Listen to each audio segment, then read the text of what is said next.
गोष्ट आवडली तर लाईक आणि सबस्क्राईब करा. एका माणसाने त्याच्या घरी एक पोपट पाळला होता. पिंजऱ्यात ठेवलेल्या पोपटाला चांगले खायला प्यायला मिळत असे व पोपट बोलका असल्याने घरातील लोकांकडून त्याचे फार कौतुकही केले जाई. पण पोपटाच्या मनात मात्र पारतंत्र्याचे शल्य दाटून येई. अखेर एके दिवशी पोपटाला संधी चालून आली.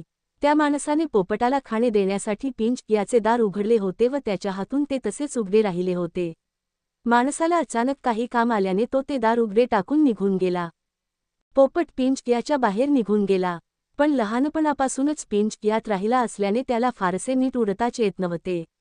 एका झाडावर गेला असता त्याला इतर पोपटांशी बोलता येईना, कारण लहानपणापासूनच तो परकी भाषा शिकत असल्याने त्याला पोपटांची भाषा येत नव्हती, म्हणून इतर पोपटही त्याला सहकारी मानत नव्हते.